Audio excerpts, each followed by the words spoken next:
Hola, buenas noches. Mauri, ¿estás? Vamos. Está. Bueno, buenas noches. Espero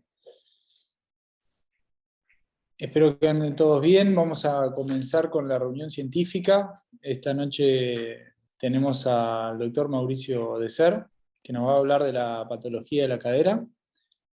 Eh, es un honor para mí presentarlo, además de amigo y socio. Es un excelente especialista.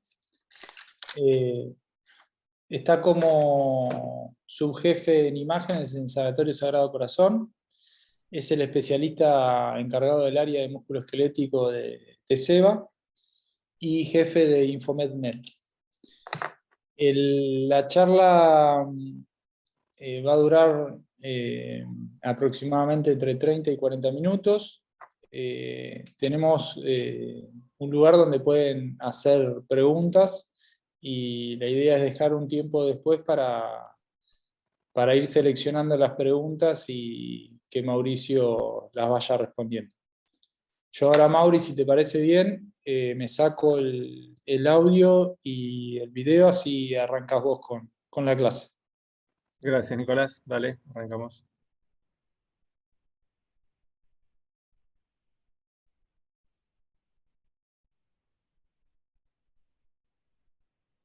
Bueno, buenas noches. Espero que se esté viendo bien. Hoy vamos a charlar un poco sobre resonancia magnética de cadera, sobre cuestiones que el especialista debe saber.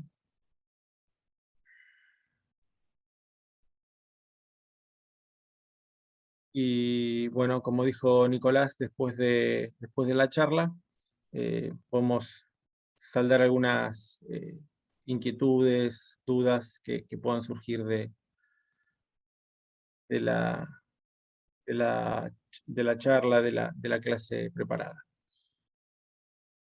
Bien.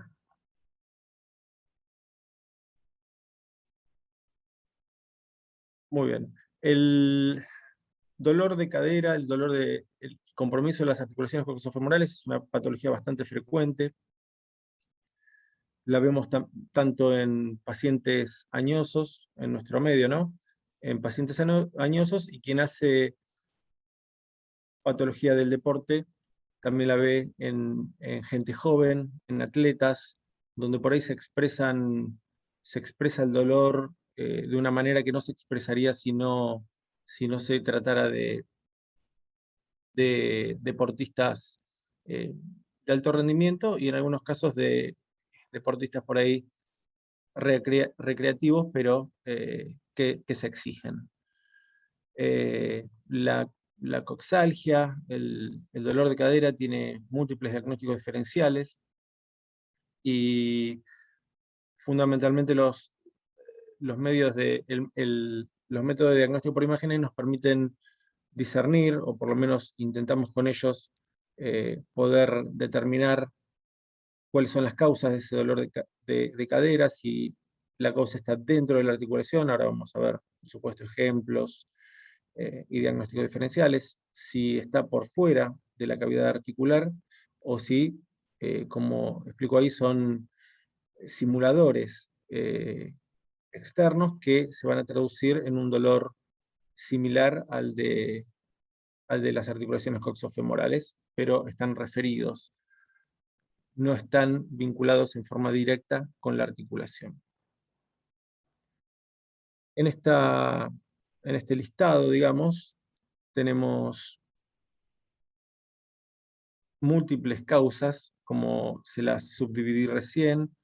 Tenemos las intraarticulares, donde le vamos a prestar mucha atención a el pinzamiento coxofemoral, también asociadas las lesiones labrales, las osteocondrales, las ligamentarias, extraarticulares, donde ya toman participación y son mucho más frecuentes las tendinopatías, las causas óseas no vinculadas con la superficie articular, como puede ser, en este caso, las fracturas por estrés. Otros dolores, por ejemplo, lo que es el síndrome subglúteo, que no está vinculado en forma directa con la articulación, sino con grupos musculares y un compromiso nervioso. Bien, otras que no son de la cavidad articular pueden ser las lesiones óseas, además de lo que dije de fractura por estrés, la necrosis avascular, la osteoporosis transitoria y algunos simuladores de dolor coxofemoral, como son las hernias deportivas, el compromiso del pubis y algunos desgarros no típicos. Acá, también en un listado de patologías, quiero mencionarles que, si bien hoy la clase va a estar enfocada más que nada en resonancia magnética y en artrorresonancia, por supuesto que la tomografía computada tiene un rol en el estudio de la patología coxofemoral, sobre todo, como ustedes saben, en la visualización de las estructuras óseas. Y la ecografía sí tiene un rol fundamental en el examen de las tendinopatías. Acá marqué en rojo donde la ecografía como método inicial es muy útil cuando existen estas sospechas de tendinopatías, el síndrome de subglúteo, los desgarros, o sea, no solo el compromiso del tendón, sino del vientre muscular. Bueno, en definitiva, todos los métodos por imágenes que manejamos tienen su rol en la patología coxofemoral. Hoy nos vamos a centrar más que nada en resonancia magnética y en resonancia. Vamos a empezar con el pinzamiento femoroacetabular. Estos esquemas nos grafican una articulación coxofemoral normal. También este segundo gráfico nos muestra lo que es la morfología tipo CAM, que favorece el pinzamiento femoroacetabular, más que nada buscado en pacientes jóvenes. El pinzamiento tipo pincer, que es cuando los rebordes acetabulares son prominentes. Esto tiene, se ve más en personas añosas, pero también puede ser un pincer constitucional, lo que se denomina pincer global o pincer focal. Por ejemplo, ejemplos del pincer global son la coxa profunda, una protrusión acetabular marcada, y después lo que es focal tiene más que ver con la patología degenerativa. En realidad, el pinzamiento coxofemoral más habitual es el mixto, donde se combinan tanto el tipo CAM como el pincer, y eso alcanza aproximadamente el 85% de los pinzamientos. Eso hay que tenerlo muy en cuenta cuando uno está informando y describiendo, no quedarse con una sola descripción, sino mirar bien si no hay una combinación de las etiologías que generan el pinzamiento, porque eso es lo más probable, 85-86%. Bien, para empezar, vamos a mostrar un paciente joven con una morfología tipo CAM. Acá se ve la elevación, la pérdida de la concavidad y elevación de la transición cérvico-cefálica del fémur. Lo mismo, esto sería anterior y esto sería lateral. Esa sobreelevación genera una irritación crónica y microtrauma sobre la superficie del acetábulo, que en primera instancia daña el cartílago articular y en segunda instancia el labrum glenoideo, en ese orden.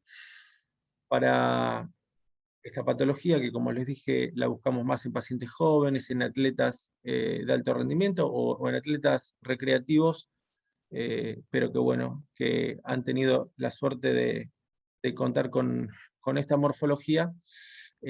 Bueno, para ellos tenemos un elemento objetivo de medición, que es la medición del ángulo alfa. Esto se puede hacer tanto en tomografía, es más común por ahí hacerlo en tomografía, pero se puede hacer en resonancia magnética. No lo van a saber hoy de memoria, pero bueno, sepan que aproximadamente el ángulo alfa normal está entre 50 y 55, depende de dónde lo lean, pero lo que quiero que se lleven de acá es que el pinzamiento tipo CAM es la elevación y la pérdida normal de la concavidad en la transición cérvico-cefálica del fémur. Eso es lo que hoy se tiene que llevar. Si hay una medición, uno mide un ángulo, que es donde termina esa elevación, es decir, donde empieza la concavidad, que debería empezar, por supuesto, mucho antes. Eso aumenta el ángulo, y ángulos mayores a 50-55 indican la morfología tipo CAM. Seguimos en un ejemplo similar, donde podemos ver una irregularidad del labrum, que es una ruptura parcial, un compromiso del cartílago articular, la elevación de la transición cervicocefálica. Otra imagen clásica del pinzamiento, que es el quiste de Pitts se llaman, pero el quiste en esa transición cérvico-cefálica a nivel subcortical. Esto es una arterioresonancia, ahí pueden ver el contraste intraarticular, y acá puse en rojo también para que recuerden, así como les digo lo de que hoy se lleven lo del CAM, se lleven también la importancia de poder hacer un test de lidocaína. Cuando colocamos el contraste intraarticular, agregamos una porción de lidocaína en la preparación. Esto lo que nos permite es realizar pruebas previas a la inyección, donde hacemos una hiperflexión de la cadera con rotación interna y externa. En realidad lo que hay que hacer es tratar de reproducir el dolor del paciente por el cual va en consulta, y se repiten las mismas maniobras después del estudio, todavía con el efecto de la lidocaína dentro de la articulación, y con eso vamos a demostrar que la patología es intraarticular, porque como estamos diciendo, el gadolinio junto con la lidocaína se coloca dentro de la articulación.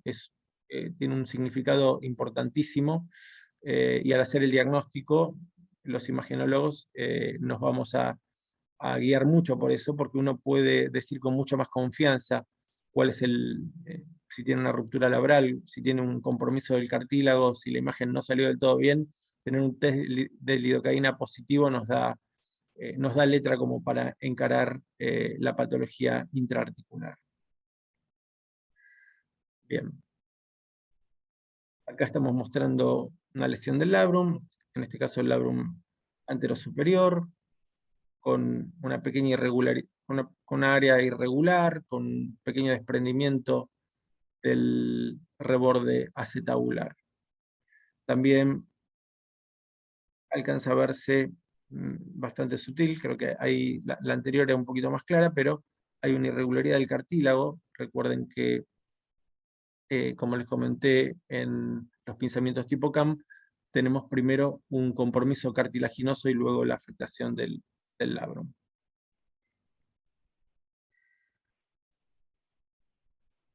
Acá una ruptura labral un poco más notable, con separación del reborde del acetábulo, y acá otra vez un compromiso del cartílago bastante marcado.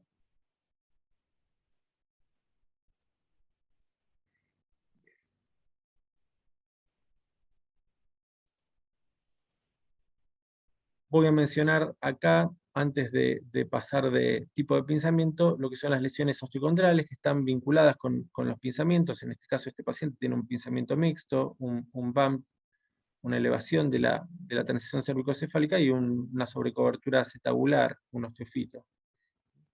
Y podemos ver la gran irregularidad del cartílago articular, también por arterioresonancia.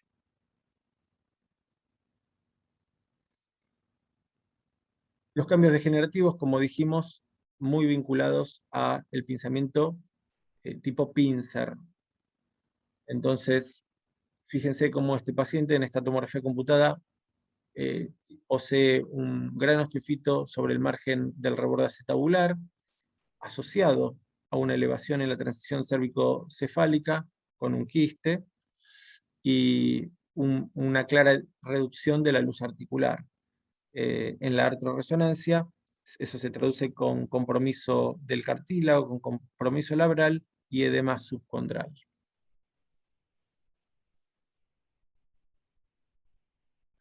También hay otro elemento objetivo para valorar la sobrecobertura acetabular, que es la medición del ángulo de Weber.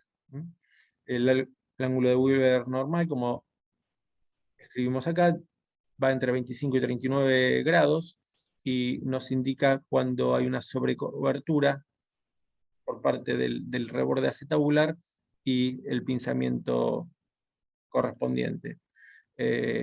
Recuérdenlo, también puede haber una sobrecobertura acetabular por una cuestión constitucional del paciente, como les comenté, que es la coxa profunda, o lo que se llama protrusión acetabular, que también va a generar el mismo efecto, que es una sobrecobertura sobre la cabeza del fémur.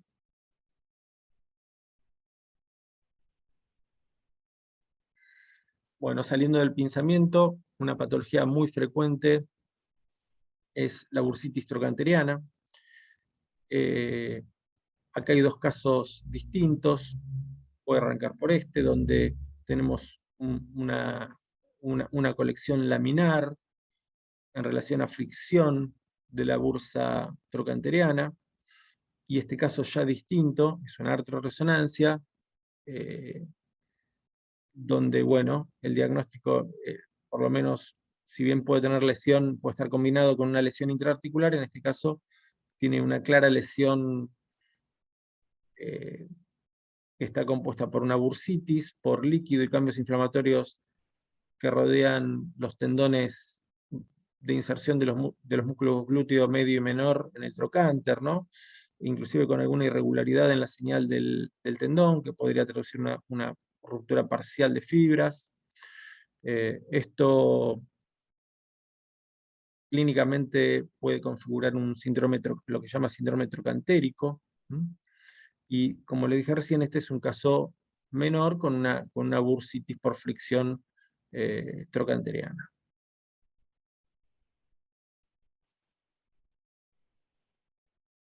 También tenemos lesiones de los ligamentos articulares.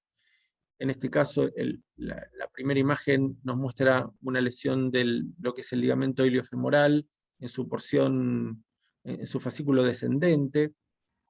En este caso es una arterioresonancia, y entonces puede observarse el líquido de contraste intraarticular discurriendo alrededor del ligamento y entre fibras, dada la ruptura. El esquema me parece bueno para que se entienda. Acá tenemos la porción oblicua y el fascículo descendente del ligamento iliofemoral. El que está roto en este caso es el descendente.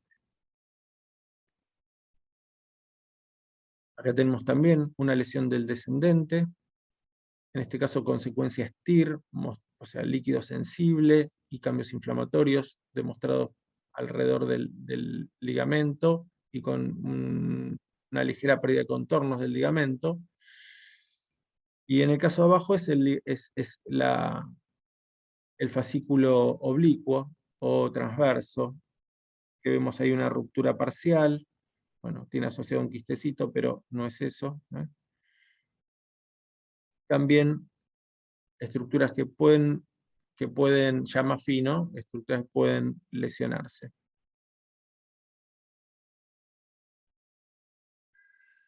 Ligamento redondo. Para el estudio del ligamento redondo es muy importante, o sea, aumenta muchísimo la sensibilidad de la arterioresonancia para este tipo de lesiones. También lo que es la arterioresonancia con tracción,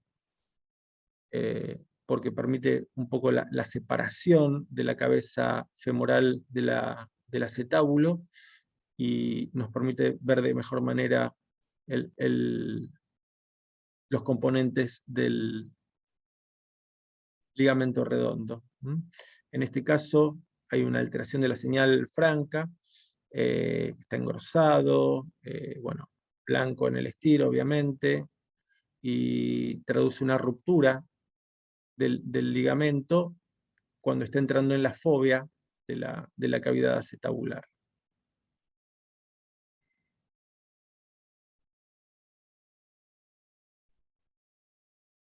Otro ligamento redondo lesionado, engrosado, con alteración de la señal.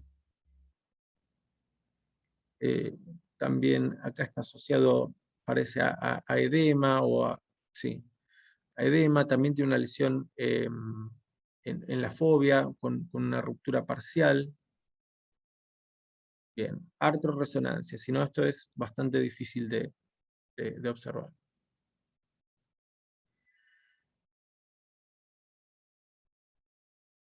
Ahora vamos a ver un poco de fractura por estrés. Este es otro concepto que tienen que llevarse.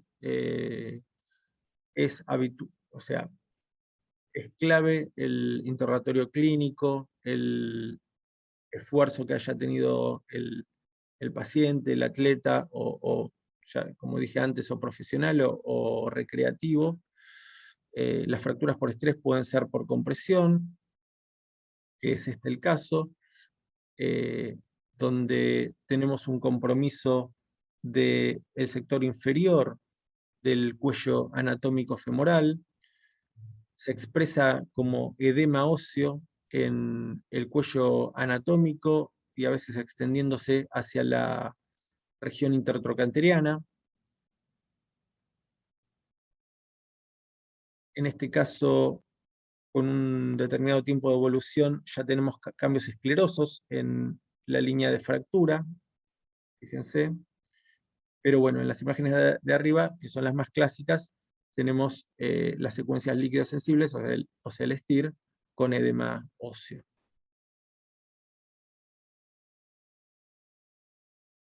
Acá tenemos de este artículo estos ejemplos, porque las fracturas por estrés pueden ser por compresión, como fue la que vimos antes, o por tensión. Las dos se pueden dar por esfuerzos, obviamente, muchas veces se dan por esfuerzos, muchas veces también se ven este tipo de fracturas no solo en deportistas, sino en pacientes que tienen osteosíntesis, o sea que han sufrido una fractura o por algún tratamiento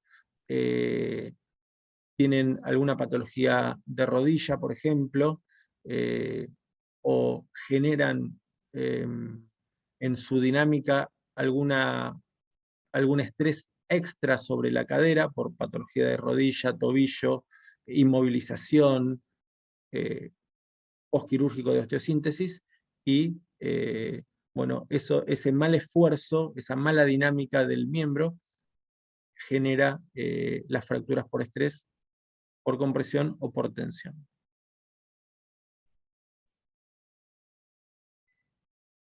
Este por ahí es el ejemplo más clásico con el que nos vamos a encontrar en las imágenes. Es un área focal de edema óseo en el cuello anatómico y en general por compresión en el sector inferior. Este caso muestra la asociación de la fractura por estrés con un desgarro de la inserción del iliosoas en el trocánter menor, con muchos cambios inflamatorios, con líquido.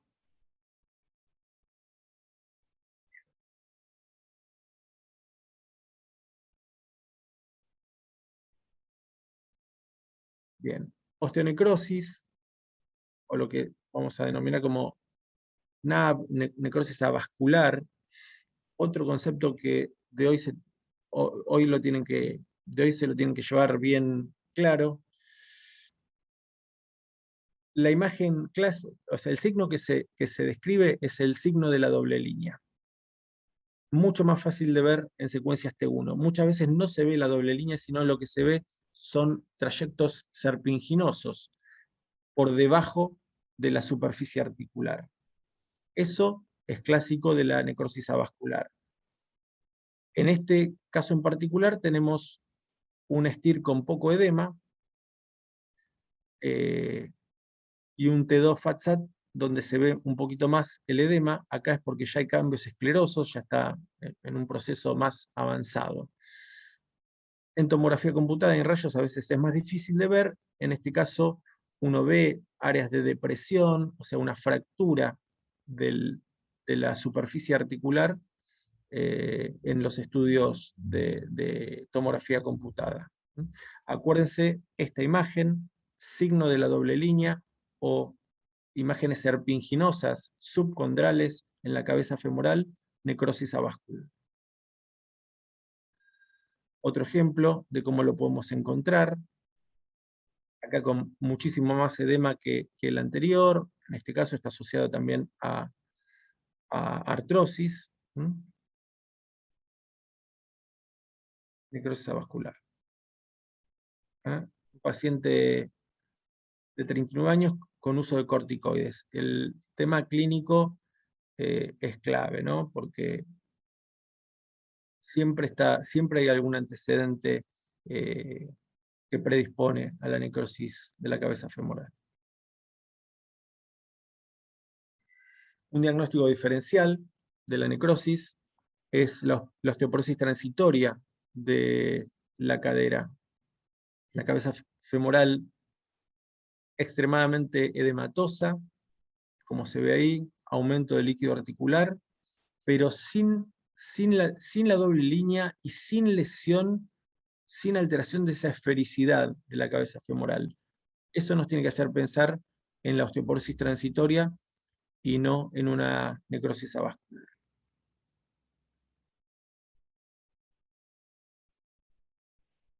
Este caso lo puse también como un diagnóstico diferencial, pero claramente no lo vamos a ver en pacientes adultos, sino que lo vamos a ver como la causa más frecuente de dolor coxofemoral en niños, que es la sinovitis transitoria de la cadera. Simplemente el aumento del líquido articular.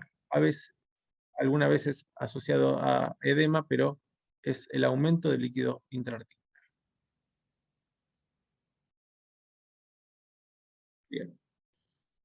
Vamos a hablar un poquito de tendones y músculos, que en este caso arrancamos con el iliozoas. Recuerden que son dos músculos pelvianos que tienen que ver con la columna, pero se unen en un solo tendón que se va a insertar en el trocánter menor. En ese trayecto de inserción pasa por adelante y por dentro de la articulación coxofemoral y es un generador de dudas diagnósticas acerca de la etiología del dolor de cadera. Y como vamos a ver más adelante, también es un generador de lo que es el resalto articular o cadera en resorte, tiene varios nombres. Bien, acá simplemente habla de las inserciones y está marcando cuál es su inicio. Podemos ver tendinopatía del iliozoas, en este caso con un engrosamiento, una alteración de la señal. Podría haber un pequeño desgarro de fibras, pero hay más líquido que hay un desgarro de fibras, hay bastante líquido rodeando la inserción tendinosa, bien próxima a la inserción, bien próxima al trocánter menor.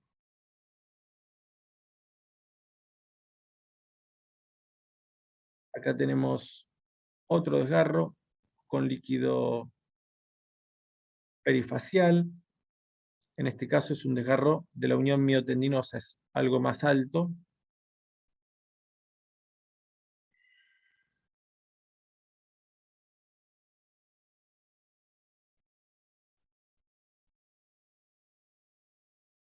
Un desgarro con avulsión, esto ya es más raro de ver, pero tenemos el desgarro de la inserción en el trocánter menor y una separación de un fragmento óseo, que es la avulsión.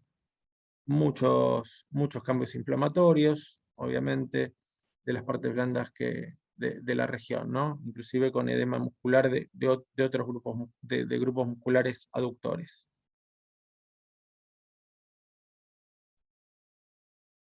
Bien.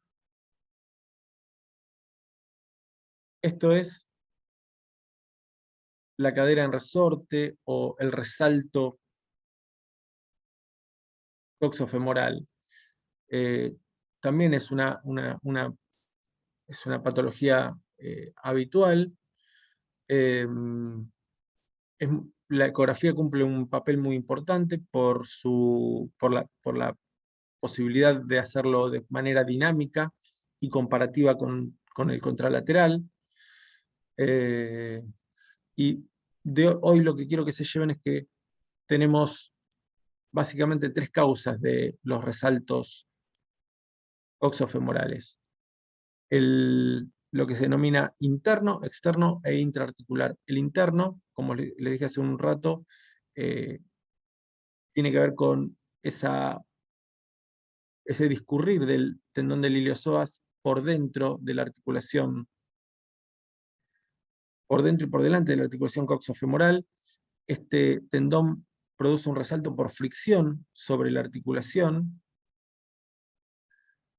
El externo es lateral a la articulación y es un resalto que puede ser tanto de la banda iliotibial como inclusive del glúteo mayor.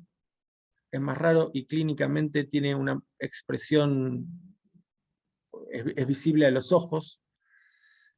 Y después la causa intraarticular, que está producida por un desgarro del labrum, por una condromatosis, por cuerpos libres. Finalmente la condromatosis funciona como un cuerpo libre intraarticular, ¿no? En este caso, lo que estamos viendo es la unión miotendinosa del iliozoas edematizada por la fricción generada sobre el sector anterior de la articulación, sobre la cara anterior de la articulación coxofemoral.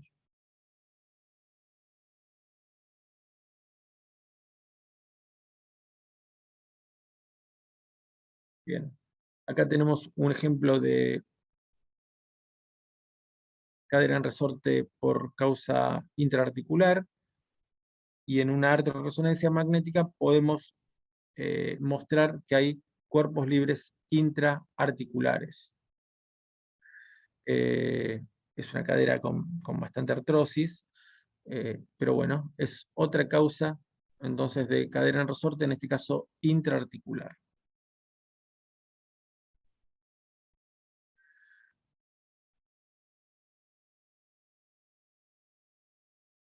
Vamos a hablar unos minutos de la pubalgia del atleta.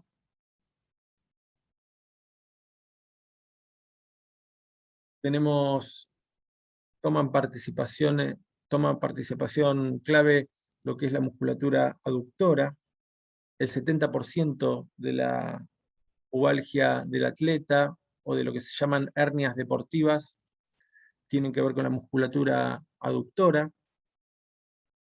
Está comprendida por el aductor medio, fundamentalmente, o largo, el aductor menor, mayor, el pectíneo, el recto interno.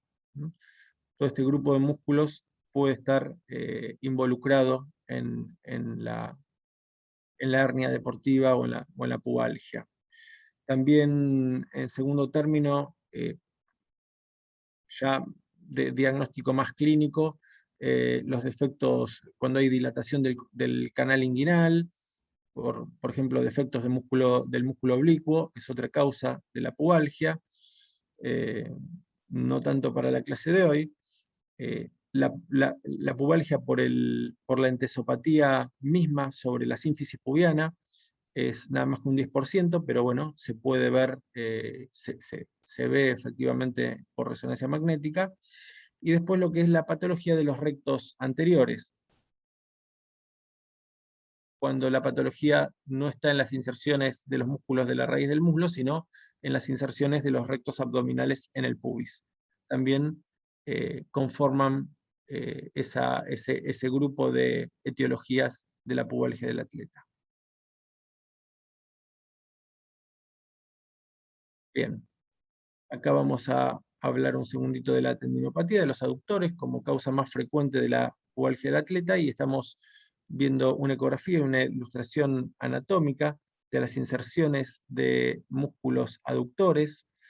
En general el aductor largo es el más comprometido, y por microtrauma, por la tracción mecánica inadecuada sobre el pubis, se genera la entesopatía, la irregularidad en la superficie del pubis y los cambios inflamatorios que pueden ser observados hasta inclusive con Doppler.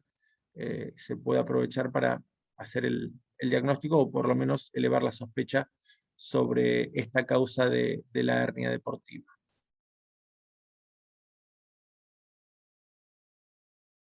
Otro ejemplo, en este caso bilateral, también patología, o sea, una sobrecarga crónica sobre las inserciones aductoras, con edema en ambos hemipubis. Es mucho más fácil de ver, fíjense el edema en los hemipubis, y también en el vientre muscular adyacente a la unión miotendinosa aductora.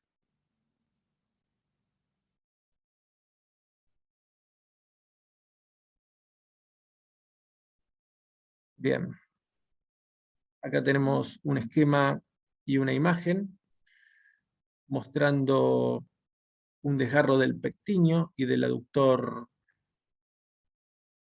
mediano, donde tenemos edema en fibras musculares y un área de ruptura, o sea que es un desgarro, lo que es un desgarro grado 2, próximos a la inserción en el pubis.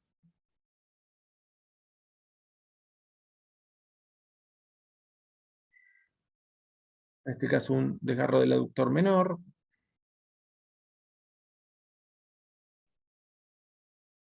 Flecha roja, me quedó la flecha arriba de la lesión previa a la unión miotendinosa.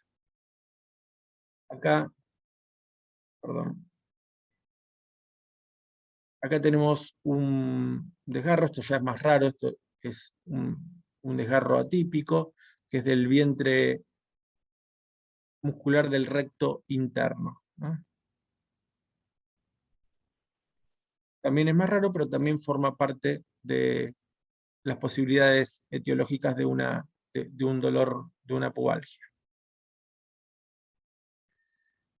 Un desgarro del pectíneo, el más superficial en este caso, ¿no?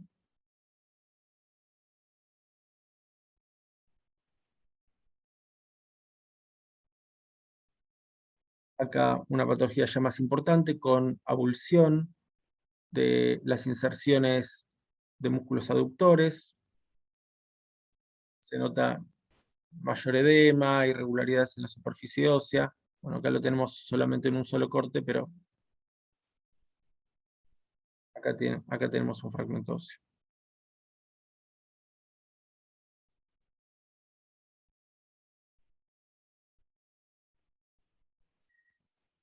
Bien, osteitis pubis, esto no es exactamente lo mismo, pero tiene que ver con también se plantea como un diagnóstico diferencial a la entesopatía. Esto es un proceso crónico. Fíjense que no hay compromiso muscular, pero sí el edema óseo y las irregularidades sobre la sínfisis. En la tomografía computada se ponen de manifiesto áreas de esclerosis, y alguna imagen quística. Acá también tenemos alguna imagen quística subcondral en resonancia magnética.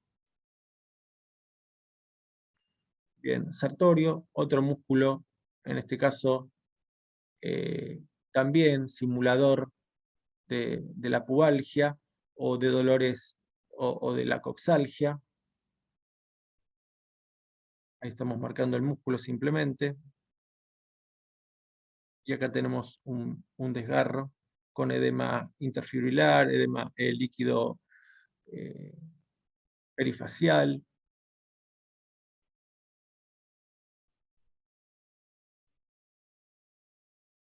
En el esquema lo mismo. Sartorio. El oblicuo interno, hoy les había mencionado lesiones del oblicuo interno como causas de dolor pubiano y en no poca cantidad.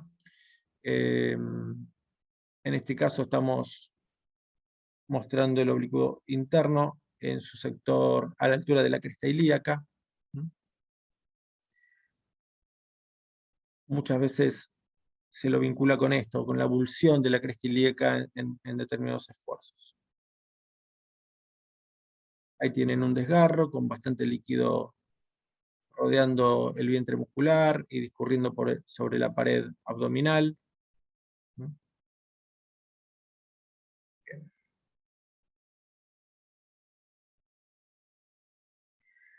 Vamos a tocar algunos temas también asociados y que se ven en las resonancias magnéticas de pelvis, como este que es el síndrome subglúteo profundo, donde se engloba la posible patología de varios músculos, fundamentalmente del piramidal, pero también la fricción del cuadrado crural, de la patología de los obturadores. Como está escrito acá, puede confundirse con lesiones isquiotibiales y con ciatalgia de otra causa, como puede ser la discopatía o la artrosis, por ejemplo. A veces los síndromes subglúteos profundos son de difícil diagnóstico, sobre todo cuando hay una columna patológica y entonces toda la sospecha cae justamente sobre la patología lumbar.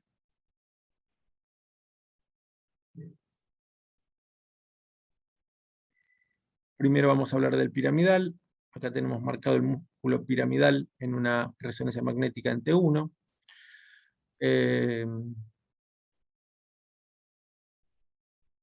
El piramidal tiene una íntima relación con el nervio ciático, con el paquete, con el resultado del plexo sacro y la generación del nervio ciático por delante, y muchas veces la asimetría de los piramidales puede vincularse con una compresión, ¿sí? Cuando hay hipertrofia del músculo piramidal, con una compresión sobre el nervio.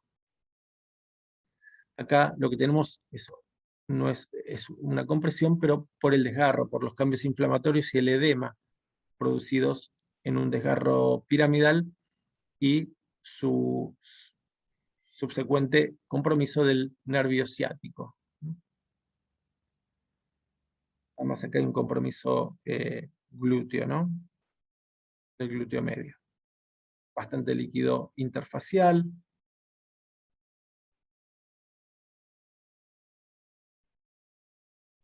Cuadrado femoral. El cuadrado femoral tiene su patología particular, que es la fricción del cuadrado femoral o crural. Voy a acelerar un poquito porque se nos va el tiempo. Acá tenemos un ejemplo de fricción. Fíjense el edema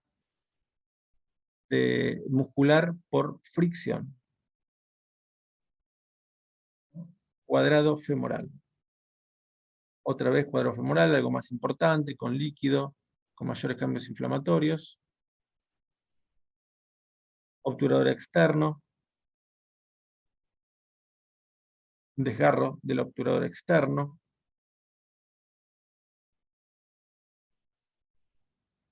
¿Mm? Toda patología muscular que va posiblemente simular una coxalgia. Otro desgarro del obturador externo en su inserción femoral. Obturador interno, más raro. También podemos tener en la región coxofemoral un desgarro entonces del obturador interno.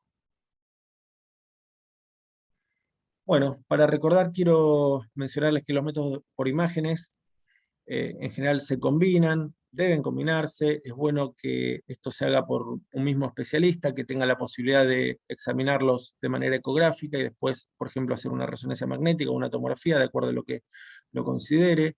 La artrorresonancia tiene un rol fundamental en la búsqueda de la patología intraarticular, y tenemos como apoyo diagnóstico el test de lidocaína que mencionamos. La fricción femoroacetabular es la más común, y hay que tener muy claro, como les dije, el tema de lo que es CAM y pincer y su combinación, que es la fricción más común, que es la mixta. En el compromiso extrarreticular, la tendinopatía de los aductores se lleva al primer lugar, tanto por una cuestión de generar el dolor o simular un dolor coxofemoral, como también con la pubalgia del atleta o que es las hernias deportivas. Ahí tienen, se lleva, el gran porcentaje se lo lleva la tendinopatía de los músculos aductores. Después está el iliopsoas, bueno, las otras tendinopatías que vimos, y restantes etiologías de causa de coxalgia. Bueno, muchas gracias, espero que haya sido útil. Ahí tengo unos agradecimientos para gente que prestó imágenes: el doctor Schwarman, el doctor Eduardo Martini y Agustín Marrero.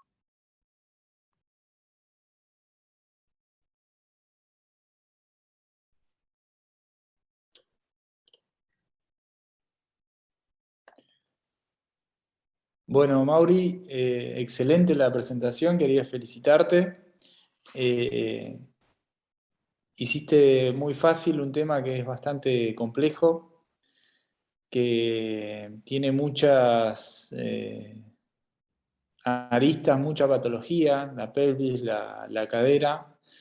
Es un tema que uno se puede encontrar cualquier cosa. Hay algunas preguntas, yo quería hacerte un par también. Vamos a revisar acá. Bueno, muchos agradecimientos. Quería que cuentes un poco el tema de la sensibilidad entre una resonancia con contraste intraarticular y la que no tiene en la lesión labral. Ese es un tema de todos los días, ¿no? Es común que nos pidan una resonancia magnética convencional, inclusive hasta para un paciente claustrofóbico y en un equipo abierto, y se pretenda ver una lesión del labrum acetabular. Eso en un buen equipo tiene una sensibilidad, inclusive especificidad también, de un poco más del 30%. En cambio, con una artrorresonancia nos acercamos a un 90%, o sea, es una diferencia enorme, y por supuesto una artrorresonancia en un equipo acorde, ¿no? En un equipo de alto campo. Eso es importante, porque como comenté antes, ahí tenemos la sensibilidad del método sumada a la gran sensibilidad del test de lidocaína, que no hay que dejar de hacerlo, por supuesto. Con respecto al test de lidocaína y a la artrorresonancia, ¿qué abordaje usás y qué cantidad de lidocaína en la jeringa, ¿no? Mira, hoy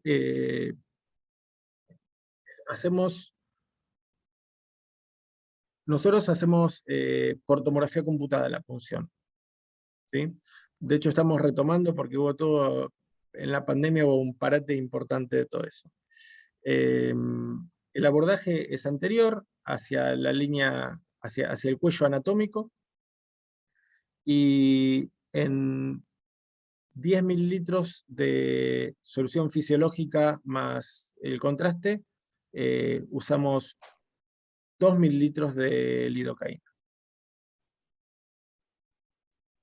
Bien, perfecto. Yo tengo para hacerte una pregunta, que bien lo dijiste en la clase,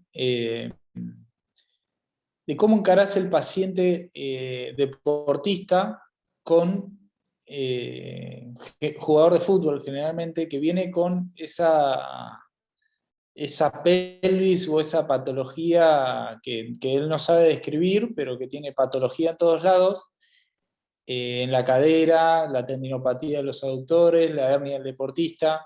Sí, yo ¿Cómo lo...? ¿Eh? mostré demasiada patología por ahí, pero bueno,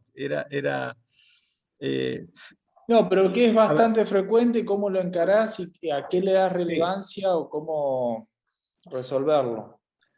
hay una cuestión exactamente para pensar antes de hacer el estudio, que es eh, analizar que ese dolor, a veces tan difuso, puede venir de varios lugares.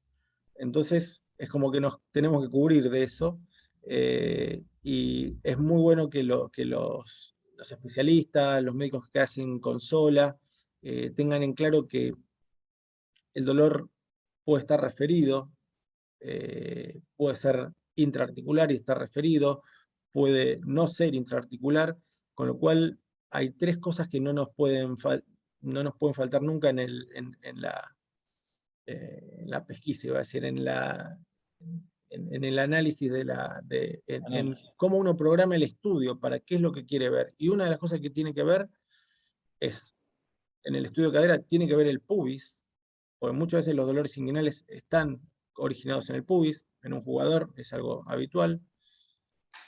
El morfocam, o sea, que haya un pinzamiento favorecido por una morfología de la cadera en un paciente joven. Esas dos cosas. Y la tercera también podría ser una hernia, por ejemplo. No hay que, por supuesto, mejor verlo en ecografía, pero una hernia inguinal también puede ser causante de un dolor tipo coxalgia. Esas tres cosas no deben faltar, por eso en el protocolo de cadera de un paciente joven, digamos, en el paciente no artrósico, tienen que tener axiales estrictos, siguiendo el cuello femoral, que nos permitan ver la morfología de la cabeza. No un estudio convencional con todos cortes ortogonales, porque vamos a perder esa posibilidad de encontrar una de las causas más importantes de pinzamiento femoroacetabular. Perfecto, Mauri. Bueno, por mi parte, felicitarte una vez más. Y bueno, creo Gracias. que estamos. Agradecerle a todos los que se conectaron a estas horas de la noche. Y bueno, espero que les haya servido. Bueno, Lo mismo, muchísimas gracias. nos vemos. Gracias por la Chao. invitación. Hasta luego. Gracias a todos. Hasta luego.